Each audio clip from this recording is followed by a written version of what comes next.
Good morning Mumbai, कैसे हो सब। तो आज है संडे, छुट्टी का दिन। तो आइए आज बात कर रही हूँ एक बहुत ही स्पेशल टॉपिक पर। जी हाँ, क्या आप गेस कर सकते हैं? ओके ओके, रहने दीजिए, मैं ही बता देती हूँ आपको। सो आज का टॉपिक है मुंबई की लाइफ लाइन। सोचो, जी हाँ, मुंबई की लोकल। सो 1 करोड़ 80 लाख की खचाखच भरी हुई जनता के बीच में मैं दौड़ती हूँ मुंबई की लोकल। क्या आपको पता है कि जब कोई भी न्यू पर्सन मुंबई में आता है तो उनको सबसे पहले ये पता नहीं रहता है कि मुंबई में लोग वो जब स्टेशन पर आता है मुंबई के, तो वो हमेशा देखता है कि मुंबई की जो लोकल है वो फर्स्ट टाइम अगर कोई गांव से आया ना तो वो चक्कर खाकर गिर ही जाएगा। मैं तो कहती हूँ भाई, क्या है ना, काय राव काय गोष्ट सांगते तुम्हाला। मैं जब फर्स्ट टाइम आई थी तो मुझे पता ही नहीं था। मैंने टिकट निकाला एंड डोर पे खड़ी रही, लेडीज़ के धक्के के साथ जो मैं अंदर गई हूँ।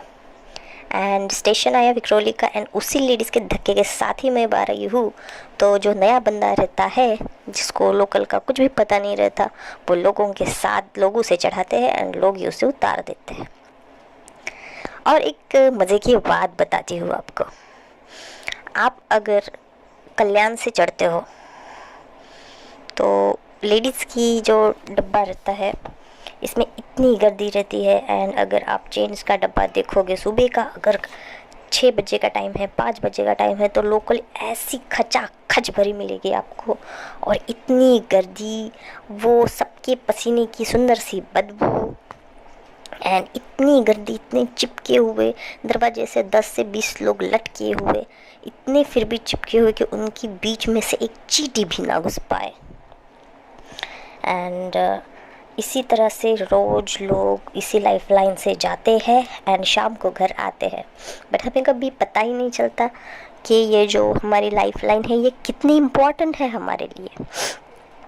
तो इन सब चीज़ों के साथ हम और कुछ बताना चाहे मुंबई की लोकल की तारीफ़ में, तो ये बोल सकते हैं कि बहुत से नए लोग जो जॉब के लिए, काम के लिए मुंबई आते हैं, वो ट्रैवलिंग एक्सपेंसेस नहीं अफोर्ड कर पाते हैं एंड उस टाइम इनको काम आती है मुंबई की ये लोकल।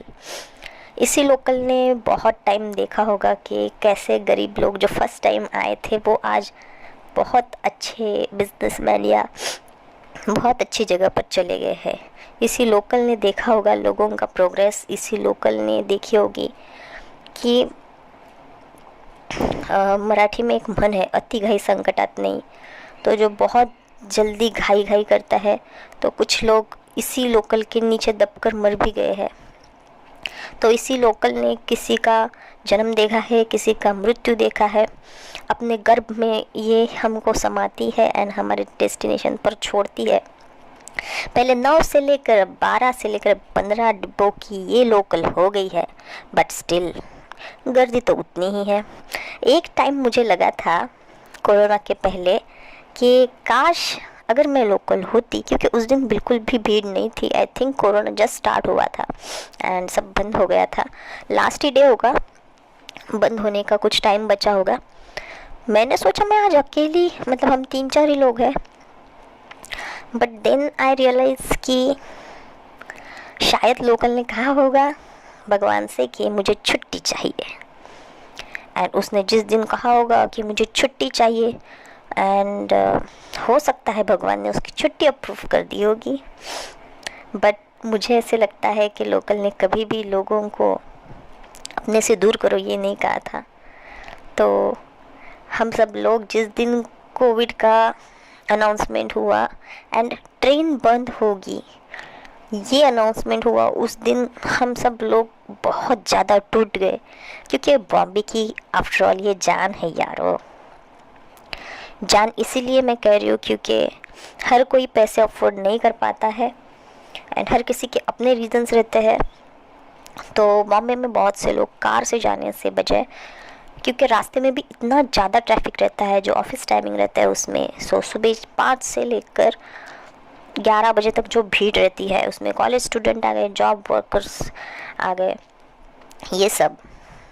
तो मैंने क्या किया, उस दिन मैं ऐसे ही बैठी थी and I was literally communicating with this train, local train, and मैंने उसको बोला कि अब कैसे लग रहा है आपको, छुट्टी मिल गई है। पता नहीं कितने दिनों की थी, उस टाइम पे हमें पता नहीं था। तो लोकल ने मुझसे कहा कि छुट्टी तो चाहिए थी मुझे, बट ऐसी नहीं कि लोग इतने ही दूर हो जाए, मुझे भी आपकी जैसी छुट्टी चाहिए थी 1 दिन की। मैं हर 3 घंटे में अपने पेट में बच्चों को समाती हूँ एंड हर 3 घंटे के बाद मेरी जो है वो डिलीवरी करती हूँ। तो मैं भी थोड़ा थक गई थी, मुझे छुट्टी चाहिए थी 1 दिन के लिए, बट इतनी ज़्यादा छुट्टी मैंने नहीं मांगी थी। एंड इतना बड़ा राक्षस जो पूरे ह्यूमैनिटी पर असर करता होगा, इस टाइप का छुट्टी अगर है मिल रहा है तो मुझे ये छुट्टी नहीं चाहिए।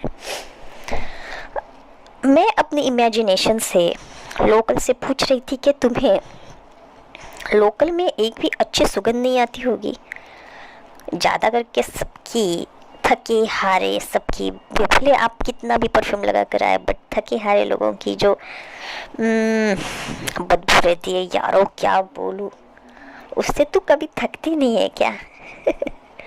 तो उसने मुझे कहा कि नहीं, क्योंकि जो लेडीज़ यहाँ पर गजरा बेचती है उनके मोगरे का सुगंध मैं लेती हूँ। जो सुबह सुबह डब्बे वाले रहते हैं मुंबई में, जो डब्बा प्रोवाइड करते हैं लोगों को, उनकी खाने की खुशबू मुझे आती है। और जो लोग थक हार कर आते हैं और मैं उनको अपना कंधा देती हूँ या फिर अपनी गोद देती हूँ जिसमें वो बैठते हैं और खड़े रहने वाले मेरे कंधे पर सोते हैं, तो ये प्यार मुझे दिखता है उनका मेरे प्रति। तो यही सब मैं सोचते सोचते ये सोच रही थी कि लोकल तो एक निर्जीव थिंग है ना, it's not live, it's alive, but still Mumbai के लोगों की जो अटैचमेंट है लोकल के प्रति, वो उस दिन मुझे पता चली जिस दिन एक लेडी थी। अच्छा हाँ, और एक आपको बात बता दूँ, जो लेडीज़ डब्बा रहता है उसमें जो डेंजरस झगड़े होते हैं लेडीज़ के, वो एक दिन झगड़ते हैं, दूसरे दिन दोस्ती करते हैं, फिर से झगड़ते हैं, फिर से दोस्ती करते हैं, एंड जगह के लिए एक सीट में 3 ही लोग बैठेंगे अपने पैर पसार पसार के, एंड चौथे को वो जगह ही नहीं देना चाहते। फिर भी अगर कोई अपना हक मांगने वाला इंसान होगा तो वो बोल सकता है कि आप शिफ्ट हो जाओ, 4th सीट मुझे चाहिए, एंड वो ऐसे साइड में पैर लेकर बैठ जाता है। एंड जो जवान लड़कियां रहती है वो तो भाई खड़ी ही रहती है, खड़ी ही रहना प्रेफर करती है। गलती से अगर आप जेंट्स के डिब्बे में चले जाओ तो कुछ नालायक बॉयज़ रहते हैं, मैं सब नहीं कह रही हूँ, हाँ प्लीज़, हेलो, मैं सब बॉयज़ के बारे में नहीं बात कर रही हूँ। कुछ जो लौंडे रहते हैं, जो बदमाश टाइप के रहते हैं, वो भीड़ का फ़ायदा लेकर लड़कियों को यहाँ वहाँ छूने का ट्राई करते रहते हैं, एंड इसी चक्कर में बहुत बारी मार भी खाते हैं। तो इसी के साथ यही थिंग लेकर मैं ट्रेन में, लोकल में स्टार्टिंग में थोड़ा डर डर कर चढ़ी, बट अभी भी मुझे वो अपनी अपनी सी लग रही है। एंड पता नहीं क्या जादू है यार मुंबई के लोकल में, उससे ना प्यार